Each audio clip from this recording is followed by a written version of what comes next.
शाम और तुर्की के जलजले के मुतासरीन की इमदाद के लिए सदरनशीन वक्फ बोर्ड मोहम्मद मसीहुल्लाह खान ने अवाम से अपील की कि वो इन मुतासरीन के लिए कपड़ों, ब्लैंकेट्स और दीगर ग़िज़ाई इमदाद के लिए हज हाउस से मुतसिल वाक़े गार्डन वक्फ व्यू बिल्डिंग में पहली मंजिल पर हेल्पिंग डेस्क कायम किया गया है। वहां पर यह इमदाद जमा की जा सकती है, जबकि नकदी इमदाद के सिलसिले में बराह रास्त शाम के सिफारत खाने से रब्ता करते हुए नकदियां जमा करवाई जा सकती हैं, जो वक्फ बोर्ड के जिम्मेदार अफराद से रब्ता पैदा करते हुए शाम के सिफारत खाने का टेलीफोन नंबर हासिल कर सकते हैं। सीरिया में जो रिसेंटली जो हादसा हुआ तुर्की में और सीरिया में, खासकर सीरिया की एम्बेसी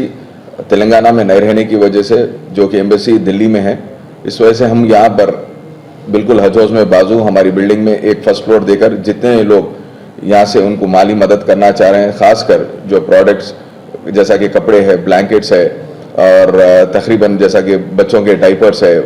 किड डाइपर्स है, एडल्ट डाइपर्स है, ये सब चीज़ें उनकी मदद करने के लिए जो भी मैं आप लोगों से रिक्वेस्ट करता हूँ, क्योंकि एकदम वो लोगों की आज माशी हालत से और ख़ासकर उन लोगों के आज घरों में वो लोग नहीं रह सक रहे हैं, तो मैं आप लोगों से गुजारिश करता हूँ कि ऐसे लोगों को आप हेल्प करिए। और जिसकी वजह से हम बाजू हमारे पास जो हेल्पिंग सेंटर खोले हैं, सुबह 10 बजे से शाम में 5 बजे तक वो खुला है। आप लोगों को जो चीज़ यहाँ पे उनको ज़रूरतमंद चीज़ है, आप जो चीज़ दे सकते हैं वो जमा कराइए। और ख़ासकर पैसे के मामले में मैं आपसे रिक्वेस्ट करता हूँ, सीरियन कॉन्सुलेट वाले एक नंबर दिए हैं, जो उनसे आप राब्ता कर उनके नंबर पर आप डायरेक्ट उनको आरटीजीएस करिए। पैसों की